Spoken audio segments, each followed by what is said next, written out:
Hello and welcome, everybody. Thank you for joining our Zoom call with the Zohran Mamdani campaign. Just some organizational stuff at the beginning.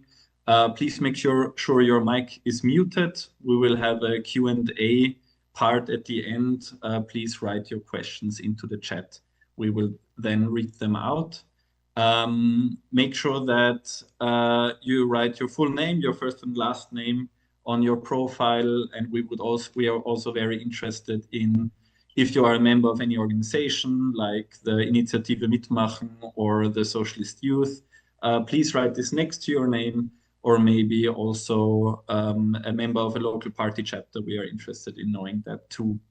Thank you everybody for joining. My name is Simon Brezina. I'm from the Initiative Mitmachen. We are an Austrian organization focused on strengthening participation and the membership in the SPÖ, the Social Democratic Party of Austria. We are doing this Zoom call together with the Socialist Youth of Austria. I will be moderating the event together with Larissa Zivkovic, who will also talk about the Socialist Youth in a minute.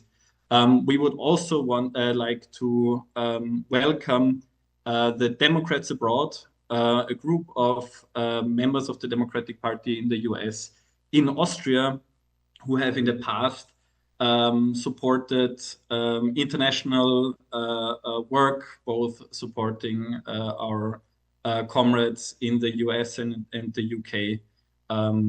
And they are, of course, incredibly excited, as we are, for Zohran Mamdani becoming the candidate for mayor in New York City.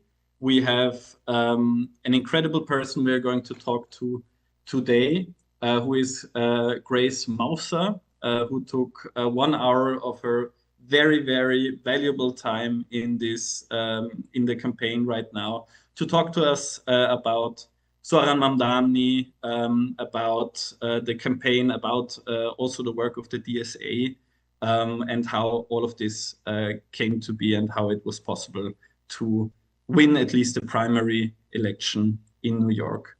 Larissa? Thank you. A warm welcome from me. Thank you for being here, and really looking forward to make this call with you. And thank you for being here and the chance to talk to you. I will briefly introduce myself and Socialist Youth. I'm Larissa Zivkovic, and I'm chairwoman of Socialist Youth in Austria. And Socialist Youth in Austria is the biggest left-wing youth organization, and we do a lot of educational work with young people, but also political activism and also campaigning. That's why we're also really interested in your work, and thank you, Grace, for being here.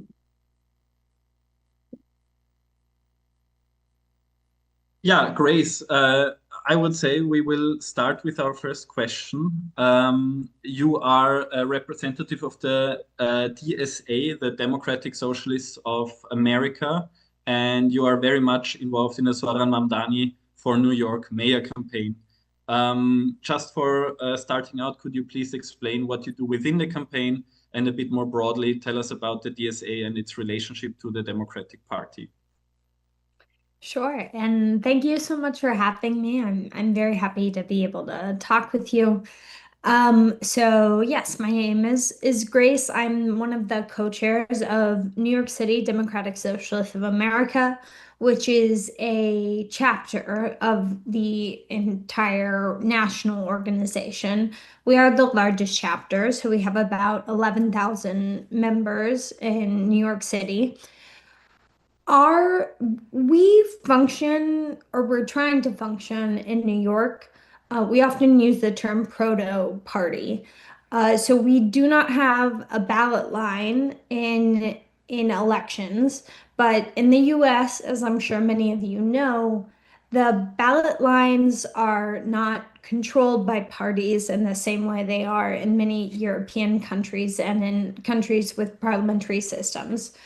So the ballot line is open to contestation externally. So our strategy as DSA, We are not part or officially affiliated with the Democratic Party establishment or the institutions of the party, but we run candidates that are internally endorsed and chosen by our organization. We run them on the Democratic ballot line. In the US, again, I'm sure as many of you know, the primary system allows you to contest the Democratic or Republican label in an open election. So we do that in New York City. We do it on the Democratic ballot line because Democrats are the majority in the city and in most districts throughout the city. So we've chosen that as a strategy rather than attempting to pursue a third party strategy, which, for example, is what the Green Party does here. We haven't seen that be very successful, so we are trying a different tactic. As far as our relationship with Zohran goes, we have had a very close relationship with him and been he has been part of our political development and we have been part of his since 2017. He came to the organization canvassing for another candidate an election that we ran in 2017. That's when he joined. In 2019, we decided to run him for a state legislative position. Our state house is bicameral, so for the state assembly. He won that race and then became one of the founding members of our co-governance project, which we call the Socialist in Office project. So this project is even more of our attempt to become more like a proper party in many respects. So once we endorse candidates and they win office, we then seek to have an extremely active reciprocal organizing relationship with them through this project. So the Socialist in Office project, Zohran was part of that as an assembly member, as are our 9 other state legislative elected officials. We meet weekly, we determine strategy, we share information that impacts what type of campaigns DSA runs, what type of legislation our elected officials push forward and carry and prioritize, and we share that information on a very regular basis. When it came to the actual campaign, New York City DSA, I think, was really the foundation that the campaign was built on. We, through many years of running elections, of conducting this co-governance project, have built a very strong foundation of leaders who understand electoral campaign tactics, who are very embedded in the New York City political scene, and who have a wide variety of skills. So with the backing of New York City DSA, Zohran was able to launch an extremely strong campaign that obviously grew to incredible proportions, but the starting baseline was built on leaders within our organization who know how to set up canvassing operations, who understand fundraising and how to build out extremely robust grassroots networks, who helped him develop some of his core talking points that have been incredibly successful and resonant with a wide variety of New Yorkers. My personal relationship with the campaign was really to steer our organization to run in parallel with the campaign. So how can we direct our more militant membership to do what would help make the campaign bigger, reach more people? The campaign obviously needed more than we have almost 11,000 members. They needed more votes, more volunteers than that. But how can we be a vanguard of sorts to make sure that those really talented, very dedicated people are pushing forward and opening up doors to let other types of volunteers, maybe more casual political actors, engage in this race. So the strategy that I held was, talking consistently with campaign staff to figure out how we do that, ensuring that our messaging was aligned, that we were spending money on things that made the most sense, that would have the highest impact. But also, talking with the campaign about, how does this align with socialist messaging? Is this the thing we want to put forward? How are we framing some of the more difficult issues, like how we manage our relationship with the police, right? There's not a great socialist answer to that in America right now. So how do we walk the line of the horizon that we want and the practicality of what we live in? So that was a lot. I'll stop there, but I'm happy to follow up on anything that we brought up. I mean, just this point, I think we can spend many hours on this. It's incredibly interesting what you're telling us, because I think in Europe we also don't have many good examples of finding a practical way of communicating our leftist ideals and still being effective in the having an effective communication in the mainstream. But we also have other questions. Like, as you can see, many people have heard about Zohran's win against Andrew Cuomo. I just want to point out that we are almost 100 people in this call, which shows that he is not just incredibly popular in New York, but also to a certain extent a global phenomenon. We have heard that he won the primary, but also many of us probably don't really know how this happened, but more important, what is the current political field? What is the current state of the election? Can you briefly tell us what is going on right now? How are the chances looking, and what's going on with the other candidates? It's been an extremely chaotic election cycle in New York.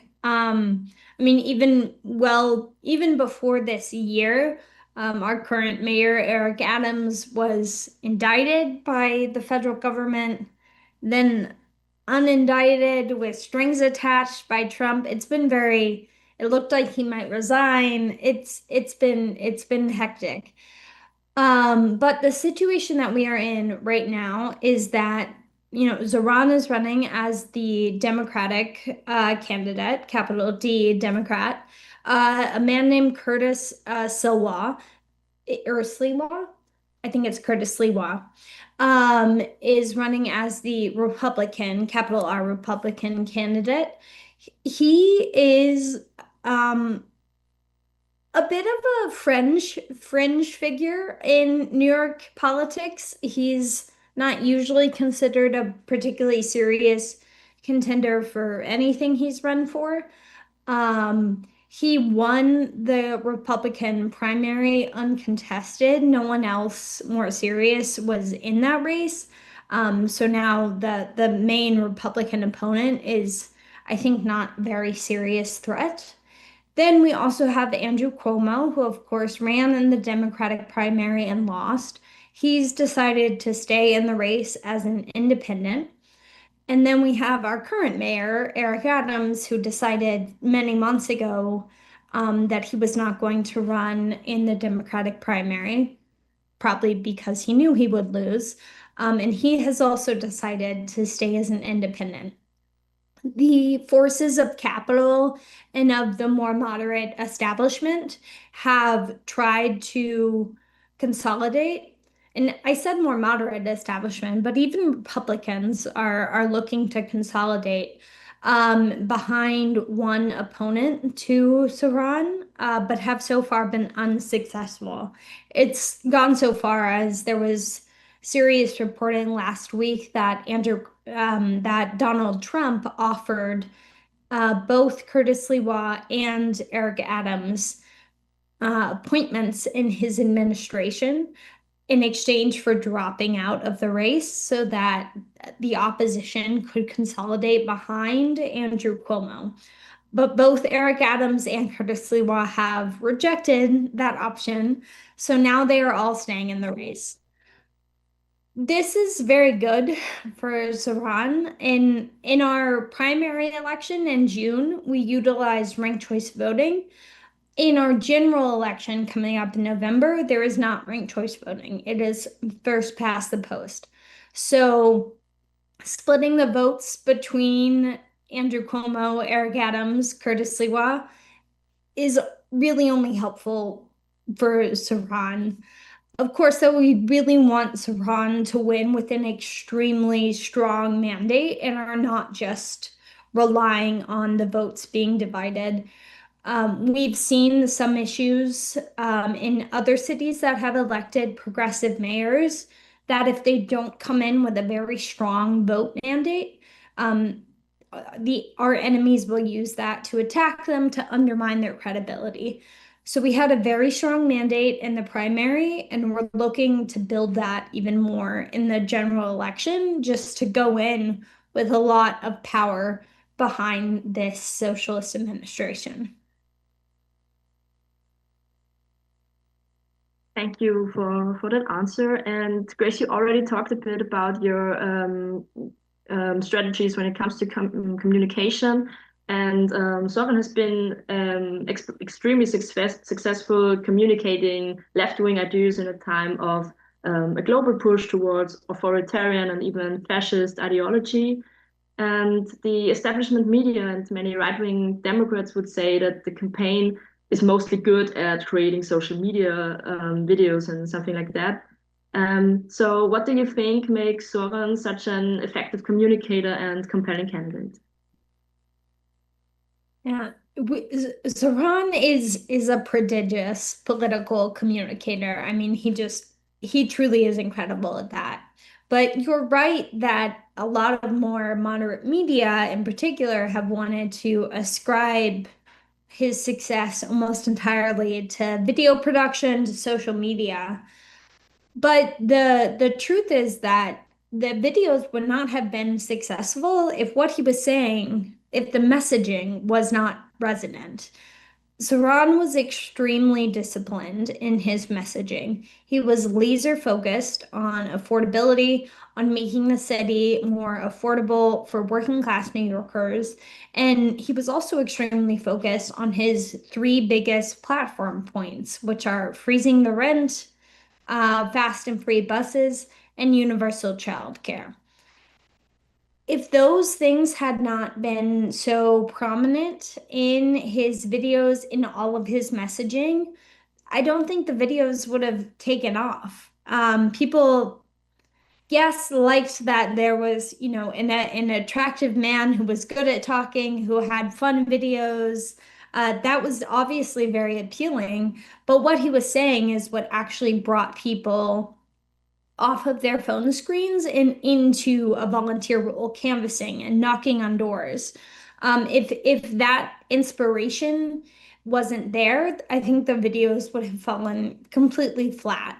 We see campaigns that have professional, interesting videos all the time, but they don't take off unless the message underneath the video is something that actually resonates with regular people who want to have a voice and have a say in their political and economic futures. And that I think is what some of the reporting about, these slick videos, what it really misses. That it's not about the production value. Of course, that's very helpful, but what it's really about is what he was saying, and that really distinguished him from other candidates in the field. Zohran has been the objective of a massive smear campaign, not just by the Republicans, but also the Democratic establishment. From the outside, as far as we can see it, the racist and Islamophobic attacks don't really seem to stick, especially since Zohran doesn't seem to strategically compromise neither on his message nor on his policies. If you can tell us, was this a conscious strategic decision? And do you think there are things to be learned for any left-wing candidate or organization trying to break through the established media and politics? The, I mean, the smear campaign that was directed at Zohran is, I think, a bit of a stale playbook. They tried calling him a socialist. They tried calling him a communist. I think, especially in New York City, that was not particularly effective. One, because the electorate here is fairly progressive. Not everyone, but more left than other places in America. And two, because New York City DSA has been doing campaigns here for almost a decade now. These attacks come every single time we do a campaign, and there's a substantial portion of New Yorkers who live in areas where we've run races that are just kind of used to this. If you hear it all the time, it starts sounding like the boy who cried wolf. I think in terms of the racist and Islamophobic attacks that you saw, one thing that was very helpful for pushing back against these was, of course, Zoran's very clear messaging about this and being unafraid to call it out, but also the fact that the left in this race was fairly united.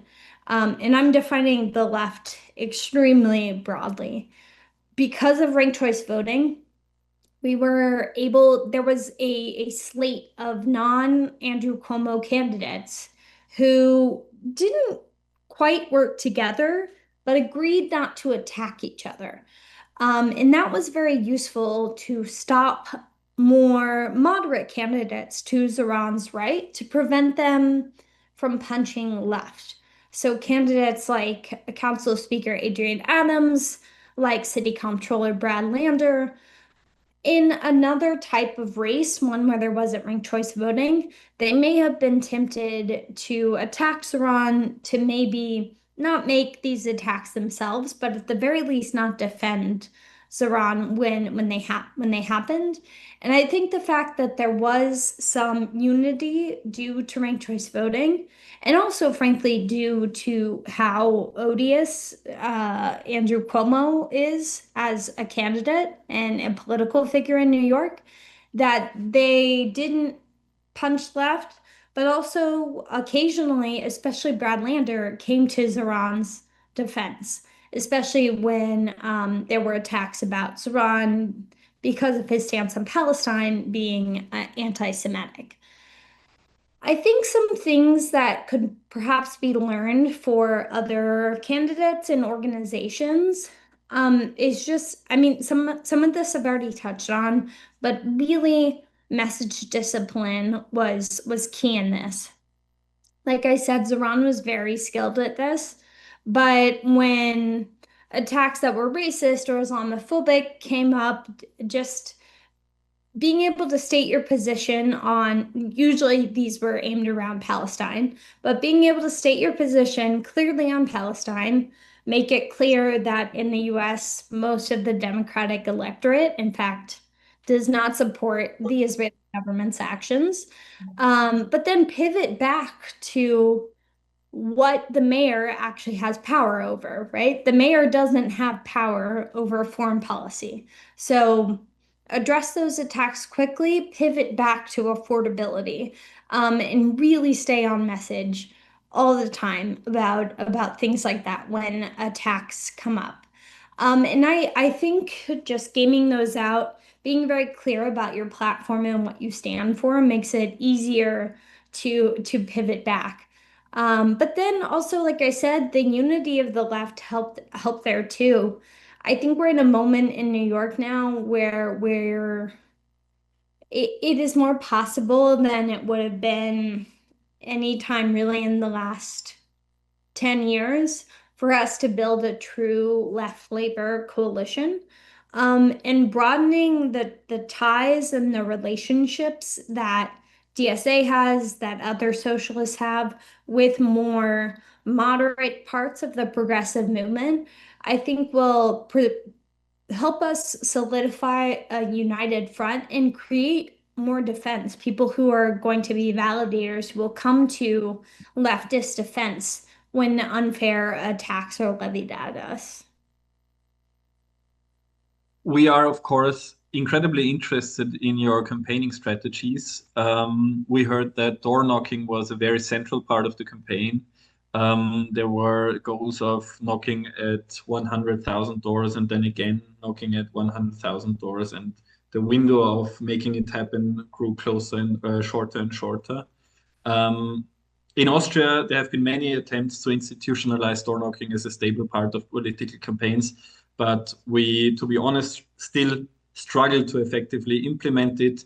What can you tell us about what makes door knocking canvassing in the way you do it so effective, and what can we in Austria learn from it? So to be honest, I learned this more recently, but I part of our strategy is built on our terrible privacy laws in the US. We know where people live and how often they vote, and that enables us to do some very specific targeting that I imagine is not available to you legally. So that's a bit of a challenge, I think, that I've never had to create a strategy in those conditions. Um, but one reason though, the theory behind why door knocking is so central, I think it's twofold. One is obvious that talking directly to voters is the best way to be able to convince someone, and you can also actually track whether or not you're being convincing, if you're actually persuading someone. If you just put an ad on TV or you send a piece of mail, you have no idea what they think or what their issues are. And you also can't feed that back into the campaign strategy in any meaningful way. The other reason, though, is that it gives volunteers something to do, a material like a stake in the campaign. So with Zohran's campaign, we ended up having 50,000 volunteers sign up to do something with the campaign. And over 30,000 of those actually were confirmed to have done a canvassing shift. So they saw the fun videos, but then they got off their phones and came and actually canvassed. And being able to build a campaign culture like that, I think feeds directly into building a stronger socialist movement.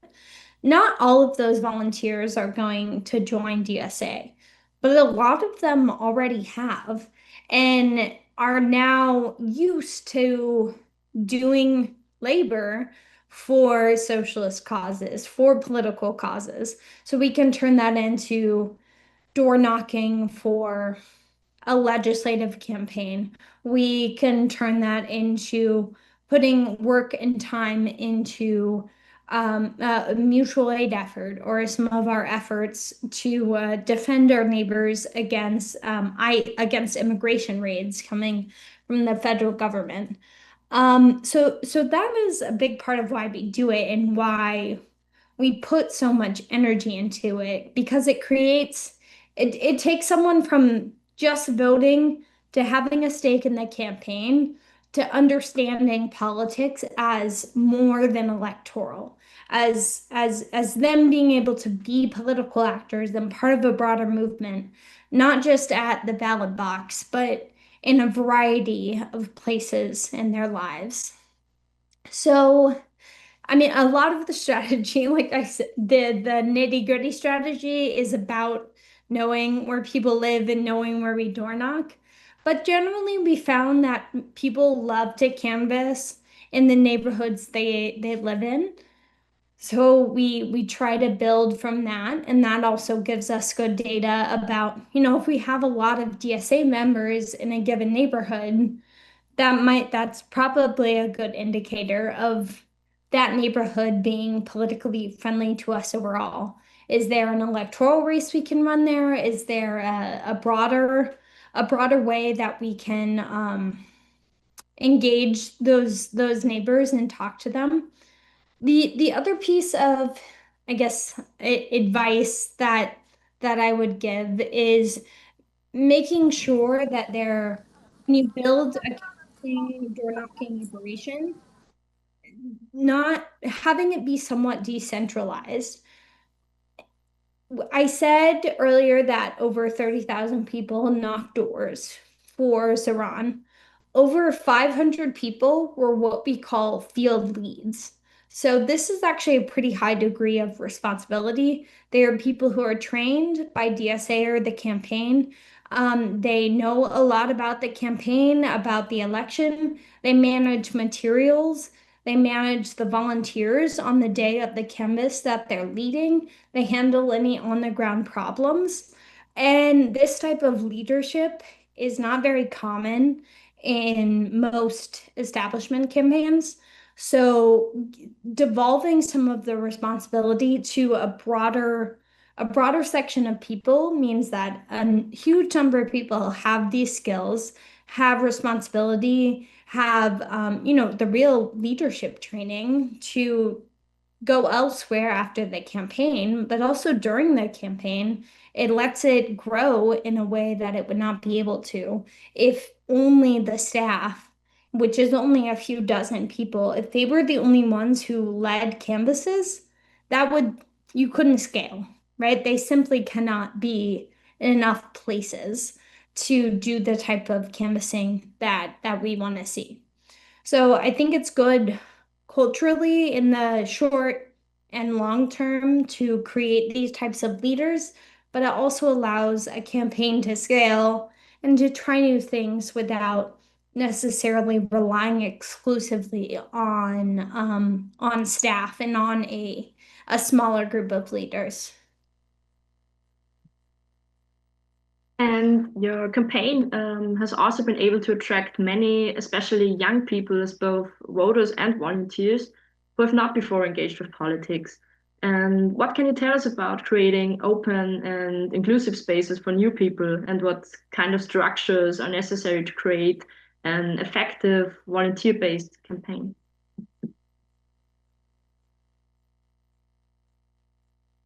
Sorry, it took me a moment to unmute. I've already talked about the field leads structure. I do think that's really important. And that is born out of a culture of believing that volunteers, that activists, organizers can take on a level of strategic responsibility in a campaign, whether it's an electoral campaign or a different type of campaign. In the US, and I'm sure in Austria as well, we see a lot of gatekeeping and territorialism around the skills needed to create a campaign, whether they're technical skills or legal skills, even like understanding how campaign finance needs to work, laws. Sorry, my cat wants to come on camera. Laws around how you can fundraise, how you even file to start a campaign. They could be skills around creating emails or how you manage social media, how you create a field strategy.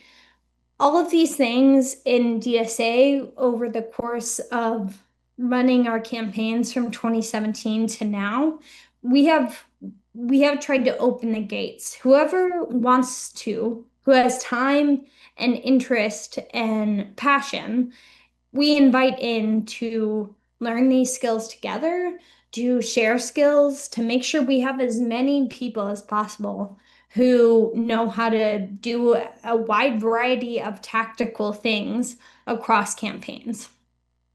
For me personally, almost everything I know about electoral politics, I learned through DSA, and it made me feel very empowered and excited to be part of an org that would do that. And for anyone of any age, I think you mentioned young people having When I first joined DSA and started getting involved, I had a lot of time because I was 23, but not many people give 23-year-olds the chance to get super engaged to make strategic decisions. But in DSA, you were brought into those spaces and of course like taught, and it's not like 23-year-olds are running the whole thing, but I think that that culture of opening up skills creates an inclusivity and openness that really keeps people around because it makes them feel empowered and excited to be part of a project that, yes, demands a lot of you, but also gives you a lot, both in terms of concrete skills and in terms of meaning in return. Um, so structures that are necessary. I mean, within our canvassing operation, I think those are the bones for our general structure of how we scale a campaign. So at the I guess the bottom, but the largest layer is a canvasser, right? Anyone can sign up to canvas. That's in part why we really like door knocking because it's very low barrier to entry. If you have a few hours, you're able to do it. So that's the largest layer. From there, we try to identify field leads. I've already talked about those, but those are leaders who lead individual canvases. Above field leads are usually field coordinators. This is also typically a volunteer position, but they actually manage the schedule and territory of the field leads. So they might say, okay, Grace and Matt are leading this canvas in this neighborhood on Wednesday. So I'm going to have Jim and Miranda do this other one on Thursday. They do that type of work. And those people are usually pulled out of the field lead group. People who are show initiative, interest, have the time to do that type of work. And then usually at the top, we do have either elected political leadership or staff in the case of campaigns. But I think creating this ladder is really important because it gives lots of options. Maybe you have a new baby, you don't have a lot of time, you just want to canvas every other week. That's great. We'd love that. But maybe you do have a little more time and you can move up that ladder in a very clear way. And we train people to pull others up and make sure that the skills that they need are available to them. Thank you for giving us such insightful answers so far. There will be one more question from us, and afterwards, the participants of the call will have the chance to write questions in the chat, and we will pick one of these. Yeah, and many of us in Austria and all around the world are watching the New York mayoral election as a new beacon of hope for the left wing. And is there anything you share with us? You can share with us about creating that kind of momentum and to have realistic chances of beating the right-wing parties?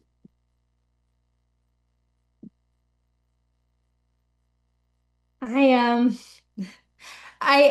I knew you were gonna ask this, but I feel like I still don't have a great answer. I mean, I am very hopeful and excited about what we're doing in the city. I also am trying to be realistic. Zoran is not the president, right? We it's still really bad here. And it's not exactly clear to me how we are going to defend, let alone defend the any progress that has been made so far against Trump, let alone actually change the federal government in 2028. Um, Sorry, that's not a hopeful tone to start out on, uh, but it is really how I'm feeling. I will say that when we first started contemplating running a mayoral race over a year ago now, it it seemed a little insane. Many of us, we thought there was some chance at winning, but we weren't expecting to win, I'll say. But one reason it felt exciting, but also potentially dangerous to our movement, is that we were essentially putting a case in point forward that, we say all the time, socialism beats fascism.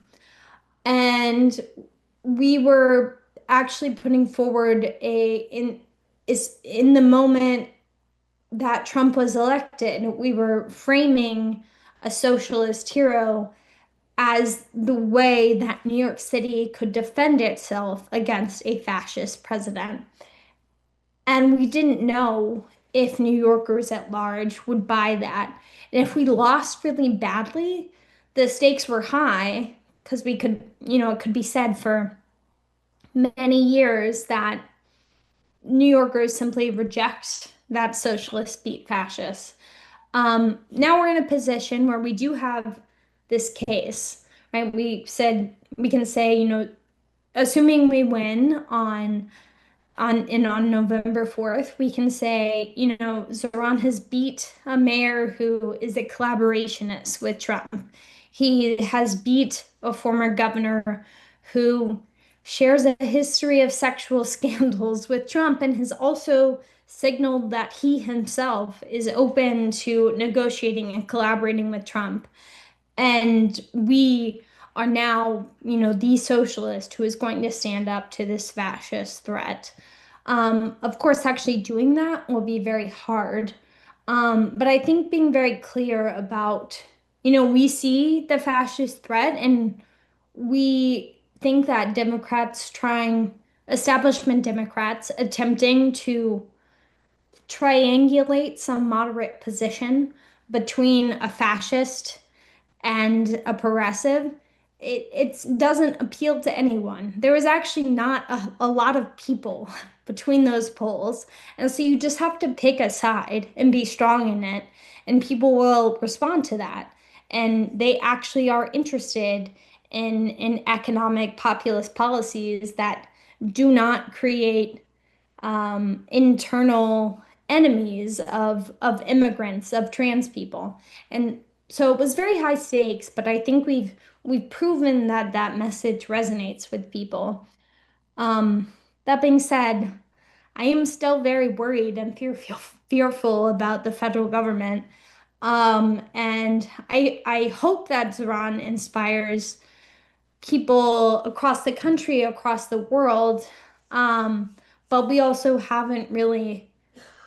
we haven't put everything to the test yet. So I don't think we'll have real lessons necessarily for, at least several months. Like he needs some time to govern.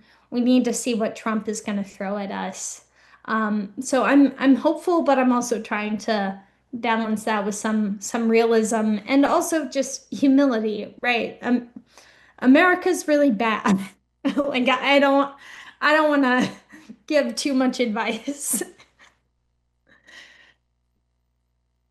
Thank you so much. So now it's time for the questions from the chat, and I think Simon is starting with the first one. Yeah, I think it is a very good point to start with this one, which is about internationalism and international solidarity. Of course, we are incredibly thankful for you, Grace, taking time in a very pivotal moment of the campaign to talk to your Austrian comrades.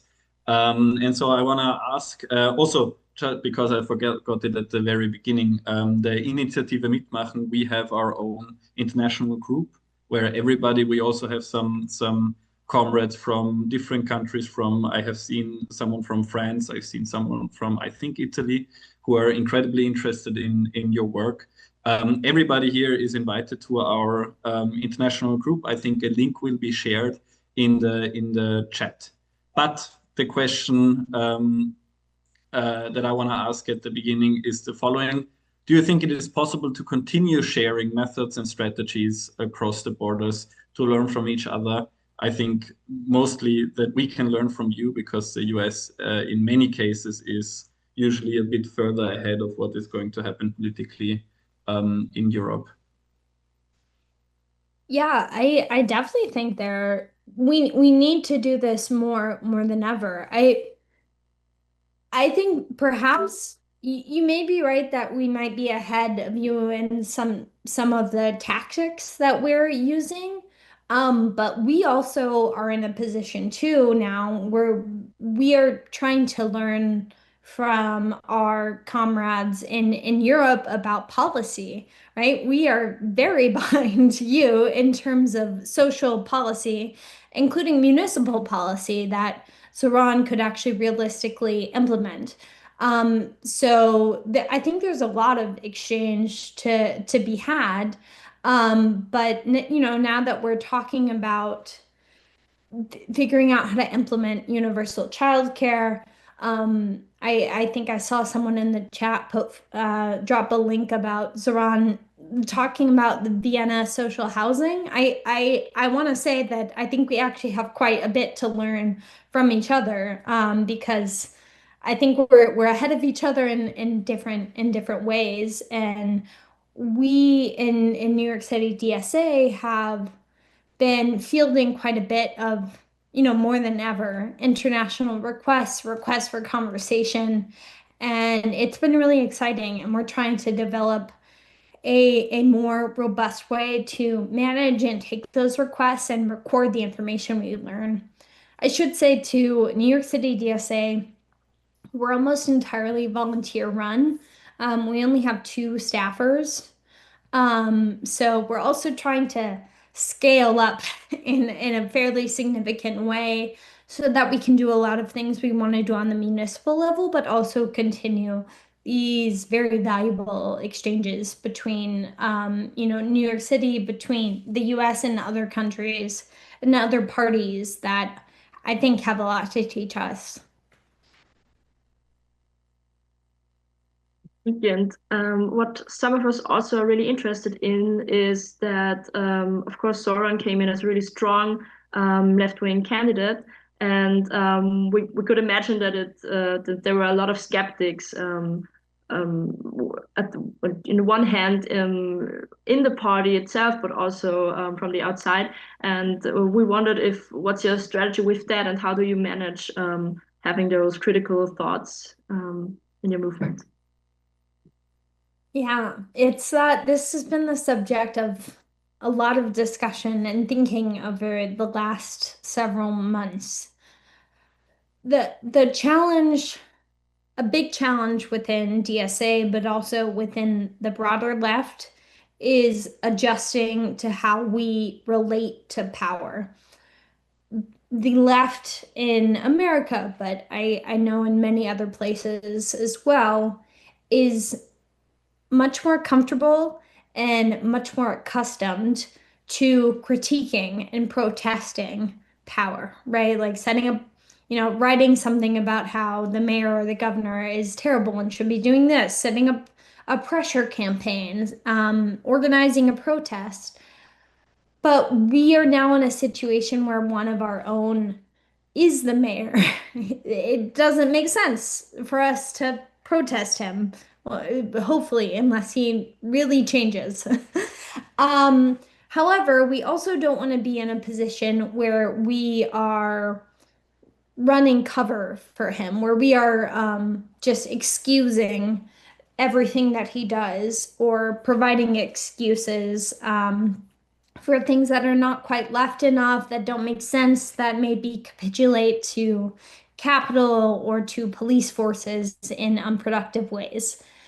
So we are trying to develop a co-governing relationship with the mayor that is somewhat akin to the Socialist in Office program that I mentioned earlier, but is obviously going to have a different character. We're not the Socialist in Office program, we work with more electeds, right? There are 9 elected officials in that, but each elected official only has 3 to 4 staff members.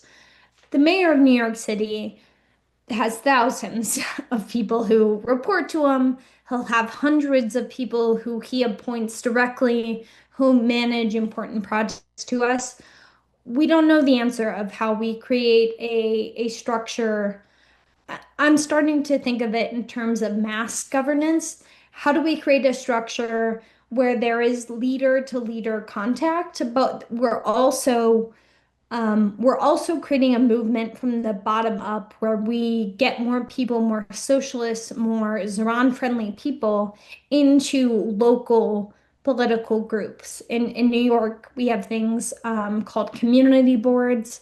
We have community education councils, parent-teacher associations. All of these are governmental or somewhat pseudo-governmental institutions that we're not really active in right now, but could really be helpful in enacting and providing support from the bottom up for a socialist mayor. So we're trying to think through those systems while also to basically not become in a situation in 2 or 3 years where we are either making excuses for Zohran or have become so alienated from him that we are now protesting him. I don't have the answers to those yet, but I think it is a new position for us to be in, and it will be a challenge to find that balance. I can imagine we can talk about this for a much longer time. There have been many incredibly interesting questions that we now won't have time to answer. Before we let you go, Grace, and thank you so much for taking the time. As Initiative Mitmachen, we are very interested in the opinions of the people who joined this call. So we are going to share in the chat an evaluation link for everybody who joined. Please click on the link and give us feedback on what worked in this call and what could be better. Thank you for everybody who had joined. Thank you especially, Grace, for taking the time to talk to us on the other side of the Atlantic. We heard you're going to come to Europe, to Belgium, I think, in the next couple of days. Yes, We deeply appreciate your time. You have the last word. Do you have any last thoughts you want to leave us with? Sure. Well, first I'll say I don't know if anyone here will be there, but I will be at the Manifiesta festival in Belgium in Ostend. That's where I'm going. So if anyone else will be there, I would love to meet you in person. Please come say hi. I'll be at a panel on Sunday, but we'll be there the whole time. And I will also just say I'm very earnest in wanting to learn from each other, both as New York City DSA, as kind of the proto party of socialists in New York. But also I know that campaign itself is also interested and they're trying to field a lot of requests, but they want to forge new paths and new ideas to actually implement these very ambitious goals, particularly the universal child care goal. And I mean, that would be an immense transformative policy that, like I said, may seem it is basic. It's available in a lot of the world. But for New Yorkers, that's people spend about what they spend on rent in childcare for the first few years. And changing that, I think, will be very difficult, but could put Zohran and the socialist movement in the upper, in like history, right? And really foment more Zohran types around the country and the world. So I think we have a lot to learn from each other, how we implement that, how it happened in other places. And I'm honored to be here and always happy to talk more. Of course, you didn't have the last word because we would love to take a photo with everybody. Thank you so much, Grace. Please, everybody who wants to and who is able to turn on your camera. Our moderation team will take a photo right about now. Thank you for everybody who has joined. Thank you for so many people who have stayed up until the end. And especially thank you to Grace, who took time out of her surely incredibly busy schedule to talk to us about the campaign. And best of luck, best wishes. I think all of us are very invested in another city's mayoral race. And yeah, we hope we can congratulate you in November for your first socialist mayor in a while. And I'm sure we're going to keep in touch. Thank you so much. Thank you. Let me know when the picture, are we doing it now?